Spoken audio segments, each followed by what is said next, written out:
अस्सलाम वालेकुम नाजरीन।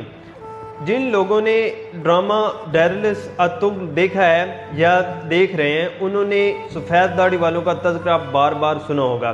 आज हम इस वीडियो में जानने की कोशिश करेंगे कि सफ़ेद दाढ़ी वाले कौन थे, तुर्किश तारीख़ में उनका क्या रोल है और खिलाफत उस्मानिया कायम करने में उनका क्या किरदार था और कुस्तुनतुनिया को फ़तह करने में उनका क्या किरदार हो सकता है। आज जानेंगे कि उनकी तारीख़ क्या है, किसने इस सफ़ेद दाढ़ी वालों की बुनियाद रखी और क्या इनके मकासद थे। जी दोस्तों, एनियल सर याकूब खान एक तुर्कों का सरबराह था। उसने एक शख्स जिसका नाम देदे कुरकुत था, उसको हजूर सल्लल्लाहु अलैहि वसल्लम के पास भेजा अपना सफ़ीर बना के। जब देदे कुरकुत हजूर सल्लल्लाहु अलैहि वसल्लम के पास गया तो वहाँ उसने इस्लाम कबूल कर लिया। देदे कुरकुत को तुर्की में सबसे ज़्यादा ज़हीन फतीन शख्स तस्वर किया जाता था और तुर्कियों के जो मसाइल थे वो बहुत आसानी के साथ वो हल करता था। इसकी बुनियाद पर उसे एक्सिकल का नाम दिया गया, यानी सफ़ेद दाढ़ी वाला। जो उसने एक सफ़ेद दाढ़ी रखी हुई थी, बुज़ुर्ग के तौर पे जाना जाता था। जब उसको ये नाम दिया गया और हजूर सल्लल्लाहु अलैहि वसल्लम ने उसको एक खुशखबरी सुनाई कि तुम यानी तुर्क कुस्तुनतुनिया ज़रूर फ़तह करोगे और तुम्हारा अमीर सबसे बेहतरीन अमीर होगा और जो लश्कर वो सबसे बेहतरीन लश्कर होगा। जब देदे कुरकुत ने यह खुशखबरी आगे तुर्क कबीलों को सुनाई तो तुर्क कबीलों ने इसे इस नसीहत और इस खुशखबरी को अपने ईमान, अपनी रवायात का हिस्सा बना लिया और ये समझ लिया कि आज के बाद जब तक कुस्तुनतुनिया को फ़तह नहीं किया जाता, जब तक तुर्क अपनी सल्तनत कायम नहीं कर लेते, उनको सुकून नहीं आया। उन्होंने सफ़ेद दाढ़ी वालों ने फिर ये मिशन जारी कर दिया। तुर्कों ने ये समझ लिया कि आज के बाद अब हमारी सल्तनत जब तक कायम नहीं होती, हमारा ये मिशन और हमारी स्ट्रगल जारी रहेगी। तो 628 ईस्वी में तुर्कों ने वज़ीर बल्ग तोनियोकुक की सरबराही में एक तंजीम की बुनियाद रखी, बोरोबुदर जिसका नाम था। वो ये एक सीक्रेट मिशन के तहत चलाई जाती थी, जिसकी सरबराही तुर्क कबीले गोग तुर्क करते थे। गोग तुर्क का मतलब आसमानी तुर्क, यानी उनसे मुराद ये ली जाती थी कि ये जितना आसमान लंबा चौड़ा, जितना भी आसमान फैला हुआ है, ये सब तुर्कों की सल्तनत है और तुर्क इस सल्तनत को, अपनी सल्तनत को इतना ज़्यादा फैलाएंगे। और गोग तुर्क दुनिया में पहली तुर्कों की सल्तनत थी। इस तरह जो बोरोबुदर था, जो एक तंजीम थी, उसका ऐसा ऐसा वक्त के साथ साथ नाम तब्दील होते हुए एक्सिकल पड़ गया, यानी सफ़ेद दाढ़ी वाले। अब ये जो सफ़ेद दाढ़ी वाले थे, इन्होंने सल्जूक सल्तनत को की बुनियाद रखने में और उसको परवान चढ़ाने में भी अहम किरदार अदा किया। इसके बाद जो खिलाफत उस्मानिया का क़याम है, अतुल उस्मान का वालिद था, उससे लेके उसके दादा जो सलमान शाह थे, और सफ़ेद दाढ़ी वालों के कहने पर ही जो खिलाफत उस्मानिया का जिसने बुनियाद रखी उस्मान, उसके वालिद अतुल और दादा सलमान शाह ने मंगोलों और सलेबियों के साथ जंगें लड़ी और अतुल ने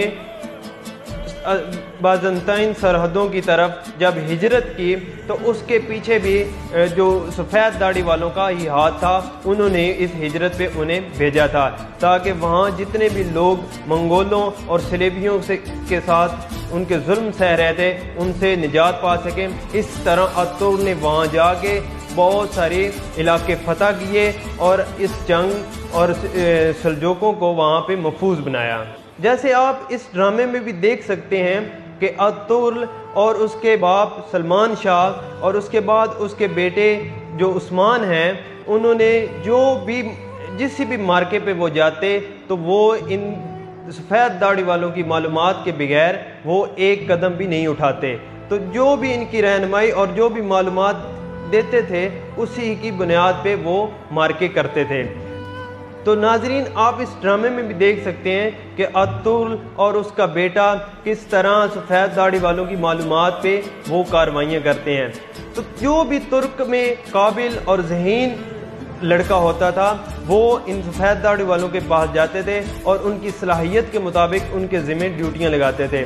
یہ جو سفید داڑھی والی تنظیم تھی ان کا کام یہی ہوتا تھا کہ یہ غیر سیاسی تھی، لیکن جو خفیہ معلومات دشمن کی لے کے ان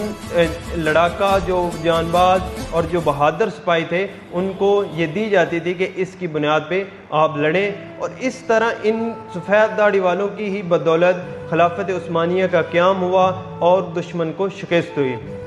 اب سفید داڑھی والے جو ہیں ان کا جو مقاصد تھے وہ تو یہی تھے کہ قسطنطنیہ کو فتح کرنا۔ جب سلطان محمد II نے قسطنطنیہ کو فتح کیا تو اس کے بعد ان سفید داڑھی والوں کا تذکرہ تاریخ میں نہیں ملتا، تو ایسے غائب ہو گئے جیسے کسی کو پتہ ہی نہ چلا کہ یہ کہاں گئے، کیونکہ ان کا جو مقصد تھا کہ قسطنطنیہ کو فتح کرنا اور حضور صلی اللہ علیہ وآلہ وسلم کی جو حدیث تھی، جو خوشخبری تھی، وہ پوری ہو گئی۔ لیکن بعد میں جب عثمانیوں کا آخری خلیفہ تھا تو اس نے جب وہ مشکلوں میں گر آیا تو اس نے اس طرح کی دوبارہ تنظیم کا عمل کرنا چاہا، اس کو دوبارہ بنیاد رکھنا چاہیے، لیکن وہ کامیاب نہ ہوا۔ اس کے پیچھے بھی یہی تھا کہ وہاں بغاوتیں بہت ہو گئی، بہت سے عرب ممالک نے خلافت اور خلیفہ کا ساتھ نہ دیا، اور یہ جو خفیہ تنظیم تھی ایکسیکل یعنی سفید داڑھی والے، ان کے وقت کے ساتھ ساتھ جو نشانات ہیں وہ جب تبدیل ہوتے ہوئے، پہلے یہ نشان بھیڑیا کی شکل والا تھا، اس کے بعد جب سلطان محمد II نے قسطنطنیہ کو فتح کیا اور وہاں ایک قلعہ فتح کیا جس کی اس نے شکل بنائی، 3 ہلالی نشان بنایا، تو اس کے پیچھے بھی یہی تھا کہ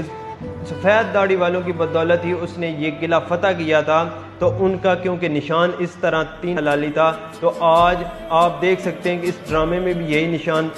دکھائے گئے ہیں، اور ترکی میں آپ دیکھ سکتے ہیں کہ بہت سارے گھروں پر اس طرح کے نشان بنائے جاتے ہیں۔ تو یہ ایک سفید داڑھی والوں کا رول تھا مسلمانوں اور قسطنطنیہ کو فتح کرنے میں اور ترک سلطنت قائم کرنے میں۔ تو یہ خفیہ تنظیم تھی